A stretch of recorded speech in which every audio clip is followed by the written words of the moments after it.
Alors, comme vous le savez, dans le deuxième passouk, le deuxième verset de la Torah, déjà, on nous parle en allusion des 4 exils. Des 4 exils, ouais. Il y a un 5e exil, celui d'Ishmaël, on en a parlé dans les cours d'avant, allez voir dans YouTube les cours. Donc là, on est sur les 4 exils. On ne parle pas non plus de l'avant 4 exils, qui est l'exil d'Égypte, parce qu'on n'était pas encore un Am, à l'Israël Chai, on n'avait pas encore reçu la Torah, donc on ne parle pas encore de cet exil, donc ça va commencer à partir de Matan Torah, et jusqu'à maintenant, le 4e exil, c'est clôturé, puisque nous sommes entrés dans le 5e exil, mais dans la Torah, dans le deuxième verset, on parle que des 4 exils. C'est quoi le principe de l'exil? C'est un principe de training, d'accord? Comment je vais entraîner un militaire? Nous avons ici quelques militaires, mais on ne va pas les cafeter. Donc, comment on entraîne un militaire? On va le mettre sur un entraînement spécifique, 1, puis sur un deuxième, 2, puis sur un troisième, 3, et éventuellement, le 4e bootcamp, ce sera les 3 en même temps. D'accord? Comme ça. Une fois qu'il a... Et c'est comme ça qu'Akadosh Baruch Hu a prévu le déroulement de l'humanité et notre passage au milieu des nations. Donc, le premier bootcamp, si on peut dire, le premier exil, qui devait nous faire travailler. Alors, c'est quoi le principe? C'est que nous, on va avoir une tendance contraire à la Torah, très forte, un des piliers, je veux dire, de ce qu'on appelle le Yetzer Hara, et on va devoir traverser cette nation qui va dominer le monde à ce moment-là, c'est facile, savoir c'est qui, c'est celle qui domine le monde à ce moment-là, et c'est quoi sa particularité. Eh ben on sait, c'est ça qu'il faut travailler, et nous on doit traverser, et si on traverse, à la fin, cette grande nation qui était l'Empire mondial disparaît, et on passe à la suivante, et on passe à la 3e, et ensuite la 4e dans laquelle on est, eh bien on reprend les 3 dimensions en même temps. Alors la première, c'est Babylonie. Et donc, quelle est la particularité de cette première, de ce premier empire, de cette première force contraire à la Torah que l'on va traverser pendant quelques siècles et que l'on a vaincu. On a surmonté ce premier challenge. C'est quoi la force? Qu'est-ce qu'ils voulaient faire, Nabucodonosor, les Babyloniens? Détruire. Voilà. Donc ça s'appelle le Shilton. Shilton, ça veut dire la force. La loi du plus fort, tout simplement. Donc c'est la force, d'accord? Bon. Ok. La deuxième, c'est l'histoire de Purim. Ok. Même si Purim c'est après Hanouka, mais chronologiquement, l'histoire de Purim est bien avant Hanouka. C'est à peu près 200 ans avant. Oui, c'est une des questions. Alors, donc, Purim, c'est Paras ou Madai. Perse et Mède. Oui, Médée, Médée. Vous savez d'où ça vient, Médée? C'est un Français qui a dit, il faut m'aider, Médée. Et c'est devenu Médée. C'est pas une blague, regardez dans Google. En tout cas, Paras ou Madai, Perse et Mède. Donc, 127 nations, pareil, Achashverosh domine tout le bassin méditerranéen, c'est-à-dire le monde civilisé de l'époque. On laisse les Esquimaux et les trucs. Et donc, quelle est la particularité de Paras ou Madai? Là, c'est hyper facile. C'est quoi son point faible? C'est quoi le truc qui va essayer d'imposer au monde entier et auquel on doit résister? Alors évidemment, toujours dans un premier temps, on se fait un peu avoir. C'est logique, c'est normal. C'est l'effet de surprise. D'accord? Donc au début, on se laisse un peu avoir, après on se reprend. Donc à Purim, c'est pareil. On s'est laissé un peu avoir, et après, poum, on s'est repris. Non, l'idolâtrie, ça c'est général. C'est pas une particularité. Fastoche, qui c'est qui a organisé un banquet de 6 mois? Vous connaissez des copains qui font un banquet de 6 mois? C'est phénoménal, 6 mois de banquet. D'accord? C'est The Kif. The Kif in English. Ça veut dire ce qu'on appelle en hébreu les anaot et les ta'avot. Les appétits, les envies, les mœurs, la nourriture, la débauche, etc. Donc ça c'est Purim. Et nous, comment on s'est laissé avoir? Le michté, on est allé au banquet, on est rentré là-dedans, etc. Et on a réussi à surmonter, on a repris. Comment on surmonte? Facile. Banquet, jeûne, 3 jours de jeûne, tac, tac, d'affilée, paf, paf. Et c'était à Pessah en plus. Donc ça, c'est Purim. 3e exil, c'est celui de Hanouka. Alors on dit les Grecs pour faire simple, mais c'est plus complexe. Il y a Yavan et la Syrie aussi. Assyrie. Donc c'est pareil, ils ont dominé le monde entier. C'est la suite d'Alexandre le Grand, c'est après Alexandre le Grand. Comment il s'appelle? Épitophane, je sais plus comment il s'appelle, professeur d'histoire. Épiphane, c'est ça, voilà. Et là, quelle est la particularité de la Grèce? On va dire Yavanim. C'est les temples. Le culte du corps. Le culte du corps, ouais, c'est vrai. Quoi d'autre? Non, tous, ils ont idolâtrie. Tous. Alors, le culte du corps, mais plus généralement, l'esthétique, culte du corps. Viens, Raphaël, viens. Approche. Le culte du corps, c'est tout. Ah, ils étaient plus sur les hommes, mais c'est pas. Alors, c'est effectivement tout ce qui va être le raffinement, le développement personnel, l'esthétique, le travail sur soi. Donc ça, et ça, le truc, c'est que ça nous parle beaucoup à nous. Parce que, oui, c'est ce que la Torah nous demande. D'accord? C'est pour ça d'ailleurs que quand on parle de hellénisation, d'accord, Mithyavnim, Daniel, attends, 50 pompes, Mithyavnim, d'accord, c'est qu'on on s'est assimilé à la culture grecque. On parle pas de mythe Abélim pour Babel ou de mythe Parsim, oui, c'est comme ça que ça se dit, je suis désolé, de mythe Parsim pour les Perses. On parle pas de ça. On parle seulement pour les Grecs. Pourquoi? Parce que c'est la civilisation qui est la plus proche de nous. Là, nous, c'est pareil. Donc là, aujourd'hui, justement, le but de ce soir, ça va être développé. Alors, quel est le problème? Quelle est la différence? Oui. Et quand c'est plus proche, c'est plus difficile. Oui. Donc eux, c'est l'intelligence, la sagesse, toute la civilisation actuelle puise tout son raffinement de la civilisation grecque. Les Romains n'ont fait que reprendre ce qui était chez les Grecs. Donc ça, c'est le 3e exil. Et donc maintenant, il nous reste le 4e exil, qui est celui de Édom. Alors les 3 premiers, c'était assez court quand même, d'accord, c'est des dizaines d'années. Par contre, le 4e, on s'est pris 2000 ans dans la tête, là. C'est énorme, oui. C'est normal parce qu'en fait, les 3 premiers exils, c'était seulement le préchauffage, l'entraînement. Parce que c'est quoi la caractéristique du 4e exil, de Édom, depuis 2000 ans? Depuis 2000 ans, comment on pourrait caractériser le point faible, on va dire, des nations sur lesquelles on devait, nous, être mitgaber, qu'on devait surmonter, qu'on a subi, et qu'on devait contrer, justement, en se mettant à fond dans la Torah avec Akadosh Baruch Hu. L'assimilation, c'est général, ça c'est tout le temps, mais bien qu'il y a plus avec les Grecs qu'avec les autres. Alors, on a eu la force, la puissance, d'accord? 2, on a eu les plaisirs, les ta'avot, les appétits, les envies, etc., l'animal, comme ça. Le 3e, c'est l'intelligence, le raffinement, mais sans Dieu, sans Gdusha, d'accord? Humain, on reste humain. Humain au max, mais humain. Ne me parlez pas de divin, de choses comme ça.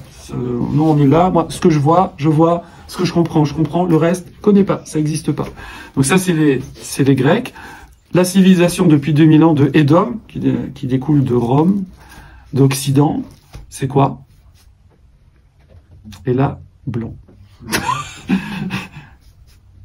Le pouvoir financier. Alors c'est marrant parce qu'en vérité, je vous ai déjà donné la réponse. Voilà. Donc Julien, il a fait comme ça. C'est les 3. Et c'est les 3. Ben oui, vous voyez bien les 3. Si on regarde autour de nous dans l'histoire, c'est les 3. C'est une fois c'est viens kiffer, une fois c'est je te tue, et une fois c'est viens on va réfléchir, mais laisse tomber ta Torah. D'accord? Donc c'est les 3. Et c'est selon les époques, les moments. Il y a eu l'âge d'or en Espagne, mais après hop, ça dérive. Il y a des moments où on est très gentil avec nous, il y a des moments où on nous met sur la tête, etc. Voilà. Donc c'est les 3 en même temps. Et c'est pour ça qu'on dit que c'était logique, puisque les 3 premiers c'était les préambules. C'était l'histoire de nous entraîner d'abord avec 3 choses isolées. Et après, pour 2000 ans, on est parti jusqu'à la fin, jusqu'à Mashiach. Vas-y, maintenant, je vous remets les 3. Et après les entraînements que vous avez eus, vous avez pris vos repères, vous devez surmonter ça. Voilà. Évidemment, c'est un petit peu cliché comme ça, mais c'est comme ça que les Chazal nous expliquent ça. Alors du coup, maintenant, nous, on va alors vous sentez que c'est crescendo aussi. C'est-à-dire dans les 3 aussi. En vérité, c'est qui le plus facile? Le plus facile à surmonter, c'est peut-être le plus désagréable, mais c'est le plus facile à remonter. C'est le type qui arrive en face et qui dit je vais te détruire, je vais t'éclater, je vais te tuer, je vais te... C'est clair, on n'a pas vraiment envie d'être amis, d'accord? Donc on va être sur la défensive, etc. Donc c'est un peu le plus facile parce qu'il est très repérable. Oui. Le deuxième, c'est un peu plus compliqué déjà. Parce que ça va Raphaël, on kiffe un peu, reprends un petit verre et tout, viens, regarde. J'ai des copines si tu veux, etc. Voilà. Non, pas des chats. En chido. Donc le deuxième, c'est déjà plus vicieux, c'est le cas de le dire. C'est déjà plus, c'est pas évident. Le troisième, c'est le plus dur de tous. Parce que là, carrément, c'est, viens, on va réfléchir. Viens, on va évoluer, on va grandir, on va se construire, on va, comme on dit dans tous les cours de Torah, on entend ces mots-là, d'accord? On va se connecter, on aime bien ça.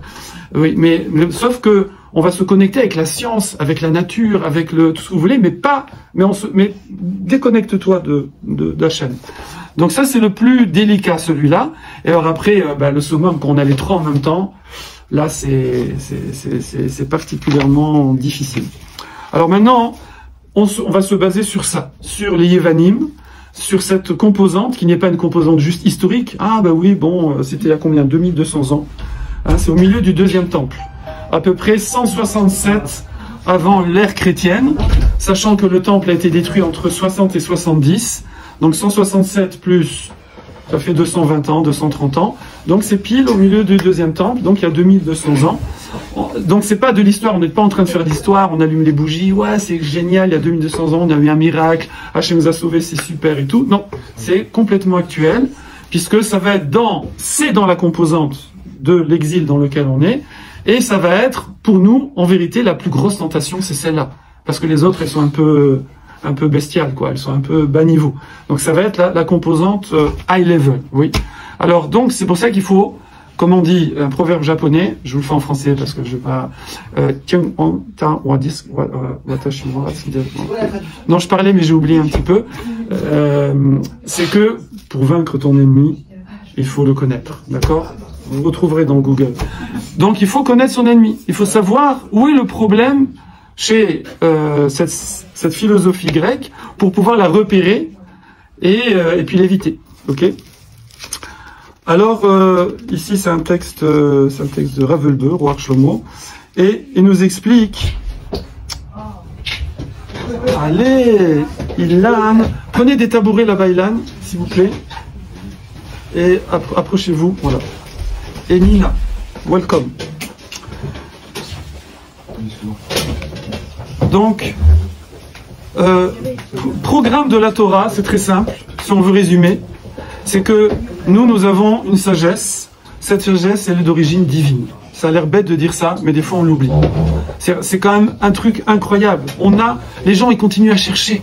Ils cherchent à comprendre le monde, à comprendre comment il faut vivre, comment il faut faire ci, et toutes les sciences, logiques, etc. Cherchent. Mais non, on a le mode d'emploi depuis le début. Hachem, il nous a donné par névoie, par prophétie. Vous savez qu'il y a 48 prophètes dans le Tanar, mais il y a eu beaucoup plus de prophètes que ça. Mais c'est ceux qui ont prophétisé pour toutes les générations. Et donc nous, on a reçu. Et attention, on n'a pas reçu la Torah juste, il y a un tout seul qui Hachem lui a parlé, puis il a répété aux autres. Toute ressemblance est tout à fait fortuite. C'est-à-dire tout le clan d'Israël a vécu on va dire les 10 plaies, toutes les pérégrinations en Égypte. Tout le clan d'Israël a vécu Kriyat Yam-Souf. Tout le clan d'Israël a vécu Matan Torah. D'accord? Tout le clan d'Israël a vécu ça. Donc on a tous été, c'est marqué que au moment de Kriyat Yam-Souf, de traverser Yam-Souf, on a été tous à un niveau de prophétie. D'accord? Et ça s'est transmis ensuite. Donc ça, c'est la réception divine. Kabbalah. Kabbalah, névoie. Ça va, Johanna? S'il y a un qui vous embête, vous me le dites. D'accord? Donc ça, c'est névoie. C'est la névoie de haut vers le bas. Oui. Ça mène à quoi? Ça mène à ce que nous, on va travailler notre pnimi, notre intériorité.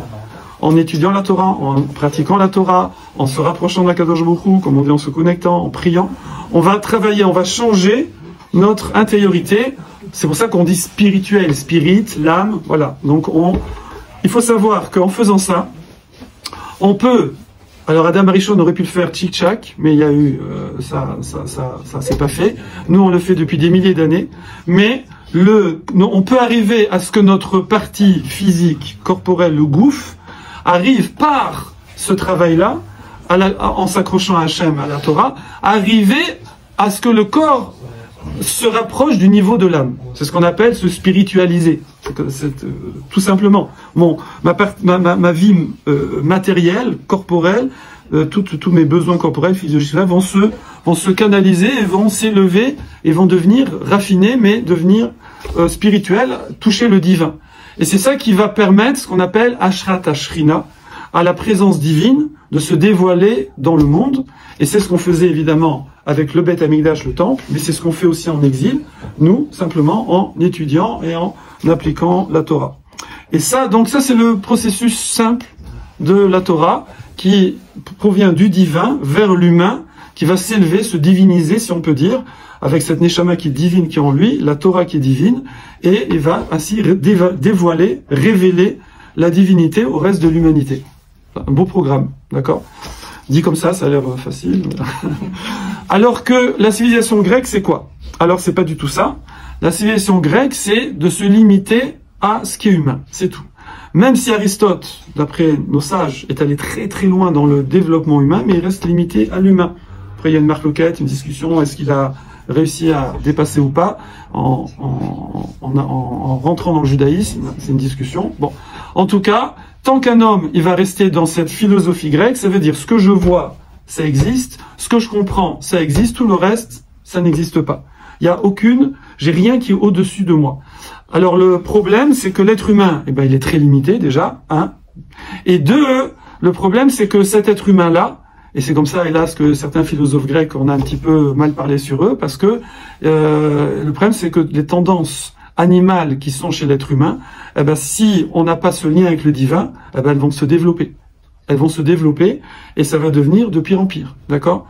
Et c'est comme ça que des gens peuvent, voilà, moi je peux le dire, hélas, avec le recul, que j'ai vu des jeunes qui avaient votre âge dans ma vie antérieure, et je les ai vus à 20 ans, 25 ans encore être des gens. Alors je parle comme ça, ni juif, pas juif, on s'en fiche, pas religieux. Je suis en dehors du judaïsme et du peuple juif. Et simplement, c'est des gens qui encore à 20 ans étaient avec certaines utopies, enfin, ce qui va être une utopie pour eux, hélas, des idéaux, je veux dire. Et petit à petit, ces idéaux partent, d'accord? Petit à petit, ces idéaux partent. Un exemple que je donne souvent pour ceux qui me connaissent, enfin qui ont déjà entendu, c'est un jeune homme qui a mon âge, que j'ai connu quand il avait 20 ans, quand il était étudiant à Sciences Po à Strasbourg, et qui donnait de son temps. Il donnait de son temps pour aller dans les écoles et pour faire de la, prévention sur le tabagisme chez les jeunes, et il allait parler aux enfants, etc. Il est devenu le directeur international de, je sais plus comment ça s'appelle, les Marlboro et tout ça là, Philips, je sais pas quoi, la multinationale qui vend les cigarettes, et en plus spécialisée dans le tiers-monde. Donc c'est devenu son métier, c'est un des plus hauts placés dans cette multinationale, et en plus spécialisé dans le tiers-monde, les gens qui sont en plus qui ont du mal des fois à acheter à manger, ils achètent des cigarettes. Voilà, bon, c'est un exemple vite fait, mais comme ça on voit comment les gens, si ils n'ont pas ce lien avec le divin, comment à 20 ans, 25, 30, 35, 40, 45, comment on voit que les illusions elles disparaissent. C'est pas tout le monde, mais c'est assez général. Donc ça c'est là le principe de la civilisation grecque, c'est de se limiter à l'humain. Or l'humain, parce qu'il y a un principe que Akadosh Baruch Hu, il a mis un Yetzer Hara qui au début était infinitésimal, mais Adam Arishon, il a mangé la sadat, donc il a rentré dans l'être humain ce Yetzer Hara là. S'il y a rien qui vient contre, ça part en cacahuète, c'est de pire en pire. Nous, on doit, comme on a dit avant, remonter le courant, et on voit comme ça des mahamarim, des phrases comme ça, des principes dits par exemple dans la Gemara, donc tout vote, c'est marqué qu'un homme, juste pour qu'il puisse prier, Ad Sheit Palel, c'est marqué dans la Gemara tout vote, à Adam, Shetikanes Torah Letor Me'ayav. Il faut rentrer la Torah dans ses entrailles pour pouvoir prier. Donc il y a une notion comme ça de rentrer en soi. C'est pas juste une connaissance extérieure, c'est arriver à l'intégrer, à la vivre complètement. C'est marqué pour Moshe Rabbeinu, vous savez, c'est marqué que après Matan Torah, il avait Keren Or Panav. Il avait comme ça un visage qu'avec une je sais pas comment on décrit ça, une illumination, des rayons de lumière comme ça qui sortent de son visage. Le Ramchal explique, ça veut dire quoi, Ça veut dire que c'est quand une personne, elle s'élève spirituellement, même son aspect physique change. Et on voit quand quelqu'un, tout le monde a peut-être vu ça chez des amis ou chez soi-même, comment la personne qui était à l'époque, on va dire, totalement dans une vie matérielle, qui va se spiritualiser, on voit, si on l'a pas vu pendant 5 ans, je parle pas qu'il a vieilli, 5 ans ça va, et bien, et même sans barbe, c'est pas juste qu'il a la barbe et je sais pas quoi, les péotes, ce que vous voulez, mais on va voir la personne, on la reconnaît, quoi, mais on dit, waouh, tu as changé, d'accord? Voilà, donc ça, c'est des choses qu'on connaît, certainement. Je pense que vous connaissez ce que je viens de développer avec vous, mais il faut se le rappeler, parce que c'est pas si facile que ça de le vivre. Nous, on est dans une société quand même qui va prôner la nature, qui va, même si on sait ça intellectuellement, au QCM, on ferait une interro, là, tout le monde aurait 20 sur 20. Mais après, est-ce qu'on le vit vraiment? Il dit, par exemple, est-ce qu'une personne, lorsque le matin, elle dit Modéani, est-ce qu'elle vraiment, elle est consciente que Akadosh Baruch Hu, il a rendu sa Neshama? Ou c'est juste comme ça un texte, oui? Quand il dit Baruch Hamapil le soir, est-ce qu'il est conscient vraiment que c'est Hachem qui va lui donner le sommeil? Non, c'est juste qu'il est fatigué de la journée, il s'endort. Et le matin, il a assez dormi, il se réveille. Ou il y a le réveil qui sonne 10 fois. Daniel, je vais te mettre devant. C'est pas grave. Alors, donc, est-ce que vraiment on le vit? Est-ce que lorsque on fait des brachot chez Akol et tout, on pense à quoi? On pense au truc qu'on va boire, ou on pense chez Akol, Nia, Bidvar, Okasham, à tout créé par sa parole. On voit, voilà, on fait beaucoup de choses d'une façon très habituelle, et on dit des mots. C'est pour ça que les Chachamim, ils ont instauré certaines mitzvot pour Hanouka. Pourquoi? Puisque Hanouka va représenter justement tout ce processus qui est lié au temple à l'époque, à la menorah, et à la lumière qu'il y avait dans le temple. Et la lumière, c'est ce qui représente le spirituel. Donc, Hanouka va nous rappeler chaque année pourquoi on garde cette fête et pas, il y a eu d'autres miracles dans notre histoire. Pourquoi? Parce que ça va nous rappeler à chacun d'entre nous qu'il faut arriver à intégrer ces choses-là, à les vivre, lorsqu'on va prier, lorsqu'on va dire des brachot, à penser ce qu'on dit. C'est pour ça que les Chaim, qu'est-ce qu'ils ont instauré? Ils ont instauré simplement les Hodot et les Hallel, le Hallel et les Hodot. Ils ont instauré pour Hanouka l'allumage des Nerot, qui représente, c'est la Chokhma qui venait du Beth Amikdash, la Chokhma Torah, représentée par la lumière, la Menorah, et ensuite le Hallel, qui sont des psaumes, des louanges, et les Hodot Alanissim, une reconnaissance. Oui. Pourquoi? Parce que cette spiritualité, comment on peut l'atteindre, comment on peut évoluer, c'est essentiellement par reconnaissance à Hachem. Essentiellement. Quand on dit prière, si je dis à quelqu'un, c'est quoi la prière? Le réflexe, souvent, ça va être de dire, c'est demander des trucs. Car je prie, ça veut dire, je te prie de, voilà. Prier, c'est demander des choses. C'est vrai que c'est une partie de la tfila. C'est une partie, oui. Mais en vérité, c'est pas ça l'essentiel. L'essentiel de la tfila, c'est de reconnaître que les choses viennent d'Hachem. C'est pour ça, du coup, automatiquement, on demande à Hachem. Donc, on demande. Mais l'essentiel, c'est les Hodot. C'est la reconnaissance. Et parfois, on se dit, je veux dire, voilà, pour Hachem, je suis en bonne santé, j'ai ci, j'ai ça, tout va bien, le travail, tout, je suis en chidour, ça y est, je vais me marier, je suis content, etc., tout ça. Mais voilà, c'est bien, après on se marie, je suis content, j'ai un enfant, mais en vérité, ça va beaucoup plus loin, d'accord? Il faut normalement remercier Hachem sur chaque Neshima, d'accord? C'est marqué que Neshama Tilalelka. On dit pas Neshama, Neshima, sur chaque respiration. Je sais pas si vous avez connu des asthmatiques, comment on dit, sévères, voilà. Je fais un autre nom, mais c'est pas mal. C'est un handicap majeur. Ça veut dire que c'est des gens, ils peuvent quasiment plus rien faire. D'accord? Et nous, on respire, oui, on respire. Je ne sais pas si vous connaissez des gens qui, Chazé Shalom, voilà, sont très malvoyants. J'en ai connu de près. Je veux dire, ils donneraient tout rien que pour voir, ne serait-ce qu'une journée, voir les arbres, voir l'ouïe également. J'ai un ami qui porte des appareils et qui a une audition quasi nulle, donc avec les appareils il arrive un petit peu. Et il s'est fait réformer à l'armée, à l'époque où c'était quelqu'un de ma génération. C'est le service militaire, c'était obligatoire. Et donc, il a été réformé au moment où il a fait des tests. Et le type de l'armée, il lui dit, vous êtes content, hein, d'être réformé, hein? Il a regardé comme ça. Il lui dit, vous croyez pas que je préférerais entendre le bruissement des feuilles quand il y a du vent? Ça, bon, je vais pas vous faire pleurer. Donc, entendre comme ça. Et ainsi de suite, et ainsi de suite. Si on réalisait chaque seconde de notre vie, tous les bienfaits qu'on reçoit d'Akadosh Baruch Hu, ça je cite souvent, c'est marqué que toutes les mitzvot qu'on a fait dans notre vie, tout ce qu'on a fait de bien dans notre vie, ça ne suffirait pas pour rétribuer, si on peut dire, rien que les rayons du soleil qu'on a reçus pendant notre vie. C'est rien que ça, rien que les bienfaits du soleil qu'on a reçus pendant notre vie, tout ce qu'on a fait, ça ne paye pas. C'est tout le reste, c'est cadeau. Tout le reste, c'est cadeau. Là, plus une personne, elle va se mettre dans cette façon de penser,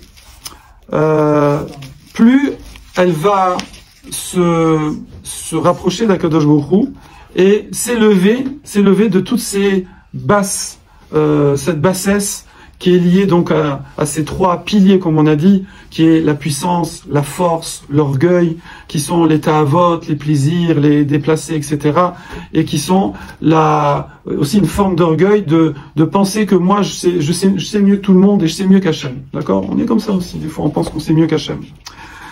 C'est pour ça que la fête de Hanouka, elle va être basée sur quoi? Sur le Beth Amikdash, le temple, sur la Ménorah, sur les Kohanim. Pourquoi c'est précisément des Kohanim qui nous ont sortis de cette affaire-là? Parce que c'est ceux qui servent au temple. Or, le temple représente quoi? Le temple, il représente tout ce qu'on appelle Avoda Shebalev, la Avoda. La Avoda et Avoda Shebalev. Ça veut dire, la Avoda Shebalev, la Gemara dit, c'est la Tfila. C'est le fait de parler à Kadosh Baruch Hu. La Tfila, c'est la porte d'entrée à la spiritualité. Il y a comme ça le Chazon-Ish. Le Chazon-Ish, vous avez tous entendu parler, donc, je veux dire, un des grands de la génération au moment de la Deuxième Guerre mondiale, le Gadol Hador, le plus grand de la génération, le Chazon-Ish, on n'a pas idée de son Amal à Torah, combien il mettait toutes ses forces dans la Torah. Il avait adopté, il n'a pas eu d'enfant, le Chazon-Ish avec sa femme, et il avait adopté quelqu'un qui s'appelle le Rav Berman, d'accord? Et le Rav Berman, il venait régulièrement à Paris, il venait à la Yeshiva, à Pavé, il venait dans ma classe quand j'enseignais la Gemara aux enfants, et il venait, et c'est lui, c'est d'ailleurs ce Rav Berman, c'est le seul qui a parlé au Espedim de Rav Shah. Et ce Rav Berman, quand il était enfant, quand il était jeune, il a vu comment le Chazon-Ish y vivait. Il nous a raconté, il étudiait, quand le soir, il étudiait chez lui, après avoir étudié au collège à la Yeshiva, et quand il continuait à étudier chez lui très tard, et il calculait pour étudier jusqu'à ce qu'il ait juste la force d'aller jusqu'à son lit qui était pas très loin, d'accord? Une fois, il a dormi sur le chemin. Il a dit, j'ai mal calculé hier soir. Il s'est endormi. C'est presque, on dirait une blague. Et pourtant, le Chazon-Ish témoigne sur lui que parfois, il mettait plus d'efforts dans la prière, dans la tfila, que plus de concentration, plus d'énergie, plus de fatigue, si on peut dire, dans la tfila que dans l'étude. Oui. Il y a un autre sage qui a dit que si vous allez dans une yeshiva et vous voyez comment des bachurim, des jeunes comme ça, qui étudient la Torah, vous voyez comment ils prient. Si vous voyez un qui prie bien, vous pouvez être tranquille, ça va devenir un Talmid Chacham. Et un Talmid Chacham, il dit, c'est pas juste quelqu'un qui a des connaissances. Quelqu'un peut avoir énormément de connaissances, mais ça reste des connaissances extérieures. Ça va pas forcément révéler son niveau spirituel. Normalement, c'est lié, évidemment, d'accord? Mais des fois, c'est juste intellectuel, c'est juste de l'orgueil. Et on a hélas eu dans notre histoire des fois des très grands. Alors, on a envie de dire Talmid Chacham, mais des Dayanim, des grands comme ça à l'époque du roi David. Il y a eu comme ça un cas qui pourtant la Gemara témoigne sur eux qu'ils n'ont même pas droit au monde futur tellement ils ont raté, entre guillemets, la connexion, le rapprochement, la proximité avec Akadosh Baruch Hu. Ici, il donne 4 niveaux dans la tfila qui nous permettent de... Donc, vous avez compris que Hanouka, ça va être beaucoup lié à un chizouk, un renforcement dans le fait de prier Hachem, de parler Hachem, d'avoir une reconnaissance vis-à-vis d'Hachem. Et ça, c'est à travers, voilà, évidemment, bon, il y a toujours le côté festif, les beignets, on allume, les cadeaux, etc. Mais il faut voir qu'est-ce qu'il y a derrière. Le premier niveau de la tfila, ben, c'est l'affaire, d'accord? Ça a l'air bête, mais il y en a qui prient pas, oui. Le deuxième niveau de la tfila, et ça, c'est déjà pas mal d'années de travail, c'est comprendre. Comprendre ce qu'on dit. C'est énorme, oui. Ici, Ravelbeu, il dit, même si je comprends tout, et on va passer même au troisième niveau. Troisième niveau, ça va être comprendre et arriver à pas penser à autre chose. C'est aussi un énorme travail. Mais il dit là, on en est encore à quelqu'un qui a bien étudié le Sidour. Comme ça, il dit. C'est un peu dur, hein. C'est bien, il connaît le Sidour, il comprend tous les mots, il arrive à... Voilà. Mais, alors normalement c'est bon, hein. Normalement quand on arrive à faire ça, le pas, il est là, il faudrait vraiment être fort pour pas y arriver. Mais le quatrième niveau, la vraie tfila, c'est quand on arrive à parler avec Kadosh Baruch Hu, à parler avec Hachem. Alors, Baruch Hachem, ça, on peut le faire nous déjà dans notre langue. Ça, ce niveau-là, ce quatrième niveau, en vérité, on peut l'atteindre tout de suite. On peut l'atteindre tout de suite. Hein, bonne nouvelle, comme je dis à chaque fois, Hachem parle toutes les langues, comprend toutes les langues. Donc on peut déjà atteindre ce niveau-là tout de suite. D'accord? Mais faut pas se limiter à ça. Donc priez en français le matin, l'après-midi, le soir, quand vous, autant que vous voulez, parler à Hachem tout le temps. Mais il faut aussi travailler ce que la Knesset Agdola, la grande assemblée, qui est entre l'époque des deux temples, donc un peu avant Hanouka, parce que la grande assemblée, tous les textes qu'elle a mis, qui ont été repris après, la plupart par le Harizal, nous savons qu'on a, tout le monde se réclame du Harizal, eh bien cette fila-là, il faut savoir, c'est comme des clés, d'accord? C'est-à-dire, moi je peux parler évidemment à Hachem, et ça va être, c'est ce qu'il faut faire, mais après, si je réussis à parler à Hachem avec les codes que les prophètes nous ont donnés, qu'ils ont mis dans le Sidour au moment de la Knesset Agdola, là effectivement, j'arrive à une portée dont on n'a pas idée. On n'a pas idée. Savoir que l'être humain, de ce qu'il sait, je parle d'être humain, c'est-à-dire les sages, les Chachamim, eux-mêmes qui ont instauré la tfila, n'avaient ils ont été inspirés d'inspiration divine, Roi Kodesh ou prophétie. Eux-mêmes, ce qu'ils ont mis dans la tfila, ils n'en avaient pas une perception jusqu'au bout, tellement sa grandeur elle est immense. On dit c'est comme c'est peut-être, ça paraît exagéré, mais comme une goutte dans l'océan. Ouais. Comment? Alors oui, parce que oui, alors c'est-à-dire que quand on a prophétie, je vais mettre sur le papier des choses, mais ça peut être parce que Hachem me les communique, mais ça n'empêche pas que moi, avec mon cerveau humain, je vais avoir qu'une perception extrêmement limitée, ça va aller beaucoup plus loin. C'est pour ça que quand je prie Hachem en parlant français, évidemment il faut le faire, mais forcément si j'arrive avec le travail, c'est un grand travail, à arriver à utiliser, on va dire quasiment avec le même naturel que quand je parle à Hachem comme ça en français, arriver à utiliser le Sidour comme ça, alors là c'est une portée qu'on peut même pas imaginer. Pour terminer, c'est bon Naomi? Vous avez lancé les machines? Super. On a mis les plats à chauffer. Un dernier point, c'est une question qui est posée dans le tour, vous savez, le tour Shulchan Aruch, et qui est expliqué par le Bar, le Bet Hadash. Comment se fait-il, voilà, d'après le Maharam de Rothenburg, et ça a été repris dans l'Halacha, dans le Shulchan Aruch, il n'y a pas eu, c'est vraiment la première fois, c'est exceptionnel, c'est un scoop, il n'y a pas eu de mishté, il n'y a pas eu de misva, de faire une seuda misva pour Hanouka, d'accord? Alors autant, pour il y a le mishté, Shabbat, Pessah, Shavuot, Sukkot, Rosh Hashanah, même Kippour, on l'a fait avant et après, d'accord? Et là, Walou, on n'a jamais vu ça, d'accord? On n'a jamais vu ça, quoi, des juifs qui ne mangent pas. Non, on mange, mais il n'y a pas de misva. D'accord. Comment? Oui, mais voilà. Voilà, mais c'est pas une seuda de misva, voilà. Non, c'est pas une misva. Non. Alors après, on mange. C'est déjà de manger tout le temps. Non, alors c'est une mitzvah de Shmirat HaNefesh, mais après il va y avoir des fois une mitzvah dans une Seuda. Seuda de Shabbat, c'est une mitzvah en soi-même. Seuda de Yom Tov, Seuda de Purim, c'est une mitzvah en soi-même. Ou Minatora, ou des Rabbanan. Après, d'après le Rambam, ça sort qu'il y aurait quand même une mitzvah, et d'après la halakha, si dans le repas qu'on fait à Hanouka, on dit des shvachim, on dit des louanges à Hachem, et on dit des divrei Torah, et alors effectivement, ça devient une seuda de mitzvah. Mais les chacham n'ont pas instauré. Donc le bar, il explique pourquoi c'est comme ça. Et grâce à ça, on va comprendre un principe de base. Comme on dit, comme tout le monde a dit, et surtout dernièrement avec les événements, on n'est pas dans les calculs d'Hachem. Ok, d'accord. Donc on va pas dire, on a fait ci, Hachem nous punit, on reçoit ça, d'accord.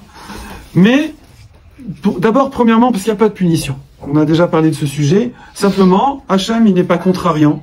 Et quand on va dans une direction, ben, c'est nous qui choisissons les paramètres de notre vie et notre environnement, et c'est comme ça. Donc, lorsque une maman, elle dit à son fils, mon chéri, évite de mettre les doigts dans la prise, ou évite de toucher, on va prendre un truc plus soft, évite de toucher la bougie. Quand l'enfant, il se rapproche de la bougie et que, comme ça, bah, c'est pas la maman qui l'a brûlé. D'accord? Elle lui a dit, tu fais pas ça. Il y a des règles, il y a des modes d'emploi de la vie, matérielle et spirituelle. Tu les suis. Tu suis ces règles, eh ben, ça va aller de mieux en mieux. Tu les suis pas, ben, je dirais les conséquences, elles sont là. On voit qu'à Purim, comme on a dit, quel était notre problème, notre faiblesse. Notre faiblesse et ce caractère particulier de l'exil, c'était les appétits, les ta'avot, les plaisirs déplacés, etc. Bon, on parle pas qu'il faut vivre sans plaisir, hein, c'est pas ça. Hein. Il y a la simcha, c'est une chose, et les plaisirs bestiaux, c'est une autre. Et donc, quand on a fauté là-dedans, on n'a pas réussi à surmonter ça. Alors, cette nation-là, elle a voulu nous détruire pour nous faire comprendre que c'est pas ça la bonne direction. On s'est repris sur ce domaine-là, d'accord? Donc, on a jeûné, on s'est repris là-dessus, et à ce moment-là, eh bien, effectivement, il y a quand on va chaque année revivre un petit peu cet événement-là, eh ben, on va carrément instaurer un buffet, un michté, un banquet, un repas de mitzvah. Pourquoi? Parce que on a fauté avec le corps, on a réparé ça, donc maintenant on refait la mitzvah avec le corps. À Hanouka, quelle était la faiblesse? La faiblesse, c'est qu'on dit, c'est un rifayon, un affaiblissement dans l'avoda, dans la spiritualité, dans la tfila, dans le service du temple. Oui. Quand on s'est repris avec les Kohanim, eux-mêmes qui sont au service du temple, avec le fait qu'ils auraient pu allumer les nérotes de la menorah avec de l'huile impure. Mais ils ont compris que si Hachem a fait un miracle, ils ont réussi, les Grecs n'ont pas réussi à trouver cette petite fiole, et ils ont compris qu'il y avait ici un signe, et ils ont voulu allumer avec de l'huile pure, et Hachem a fait le miracle et leur a montré que, effectivement, ils ont pu allumer pendant 8 jours alors qu'il n'y avait qu'une fiole que pour un jour. Donc ça, le problème de Hanouka, comme on a dit, c'est un affaiblissement dans l'avoda qui est dans le temple, la tfila. Donc quand les Kohanim ont surmonté ça, et nous on a surmonté ça, on a fait tchouva, donc automatiquement on va instaurer la tfila, donc Alanissim et le Hallel. Mais il n'y a pas besoin ça n'a rien à voir avec le corps là, il n'y a rien à voir avec les appétits, donc il n'y a pas besoin d'instaurer ça. Bon, comme nous on a quand même du mal, on nous met les petits beignets, les trucs, etc. parce que c'est en rapport avec l'huile, c'est pour ça qu'on mange des beignets. Il y en a aussi qui mangent des repas lactés le soir de Hanouka. Pourquoi? Parce que Yehudit, vous savez, à l'époque, les Grecs, il fallait passer chez le gouverneur avant de se marier. Oui, pas pour signer les papiers. Hein. Et donc, Yehudit, quand elle est passée chez le gouverneur, elle lui a fait manger beaucoup de fromage et de choses comme ça lactées. Ça lui a donné soif. Il a bu beaucoup de vin. Il s'est enivré. Il s'est endormi et il a fait une réduction. Oui, une réduction. Ouais. Et ensuite, elle a montré ça à l'armée grecque et donc forcément, ils ont perdu le moral. Oui, ils ont paniqué. Oui. Alors, il y a eu beaucoup de miracles. Aussi un miracle militaire, dont on parle beaucoup moins. Ça, c'est un autre sujet. Mais l'essentiel, c'était la Messirut Nefesh, qu'on dit des Hashmonaïm, et des quelques centaines face à des dizaines, des centaines de milliers en face. C'était la Messirut Nefesh d'être capable de montrer l'importance de la chose. C'est quoi le principe? Hachem, comme on dit, n'est pas contrariant. Si je montre que cette chose-là, elle est importante pour moi, alors Hachem me la donne. Si je montre que c'est pas important pour moi, Hachem la reprend. Si vous voulez, c'est un truc de pédagogie tout bête, hein. Si vous avez un enfant, vous lui donnez un beau cadeau, quelque chose de précieux avec lequel il va pouvoir grandir, évoluer, se construire. S'il le néglige, tu dis, ah, tu en veux pas? Bon, alors, je vais le donner à ton frère. Ouais, ça chauffe, ça. Tu veux? Ah, là, oh, non, voilà. Donc, si par contre, il me montre qu'il le veut, alors vas-y, prends-le. Donc là, quand une personne, elle va donner de l'importance à ce qu'on appelle les kélim en hébreu, ça veut dire les instruments qu'Hachem nous a donnés pour nous construire et grandir et faire ce qu'on a à faire, alors Akadosh Baruch Hu, il nous les donne encore plus. Si Chas v'Shalom, on les néglige, alors Chas v'Shalom, Hachem, il nous les retire. Oui. Et donc c'est comme ça que, effectivement, vous voulez pas le temple, je vous enlève le temple. Vous voulez pas la voda, je vous enlève la voda. Vous voulez pas la tfila, vous allez pas pouvoir prier, vous allez être dérangé, pas pouvoir prier. Vous voulez prier, je vais vous permettre de prier. Vous voulez servir au temple, je vais vous redonner le temple. Simplement, c'est nous qui décidons. Oui. On a parlé de ça récemment, j'ai parlé de ça avec un ami, quand par exemple on est jeune marié. On est jeune marié, bon c'est pas vraiment le sujet, mais c'est un peu ce principe-là également, on va le retrouver dans tous les domaines. On est jeune marié, et puis on décide comme ça, on veut kiffer un peu, donc on va pas avoir un enfant tout de suite par exemple. Oui, hyper risqué.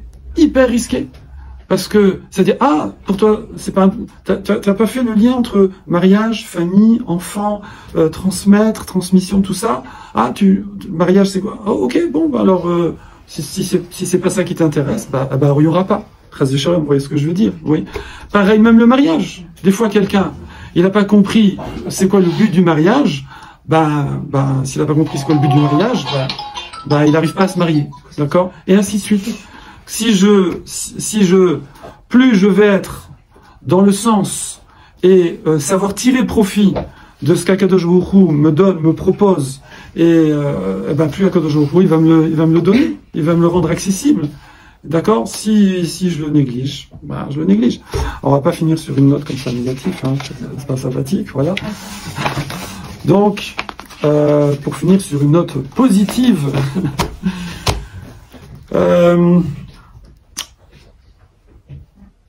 je cherche une note positive. Le repas. Oui, ça c'est une note très positive, mais je cherche comment la formuler.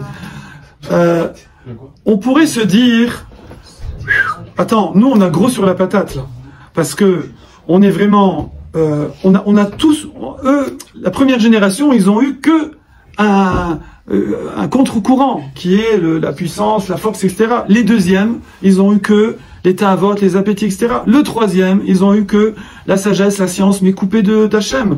Nous, on a tout en même temps.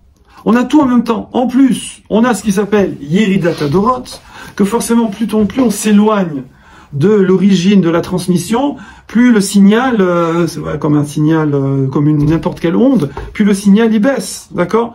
Et donc, on a quand même des circonstances très atténuantes, oui.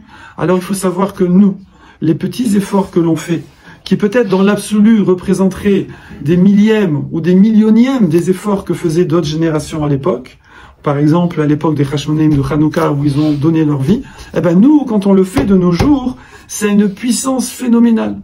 Et c'est Baruch Hashem, ce qu'on voit actuellement en Eretz Israël. Voilà. Note positive, hein? Très bien, voilà. Très bien à vous. Alors, on passe au buffet.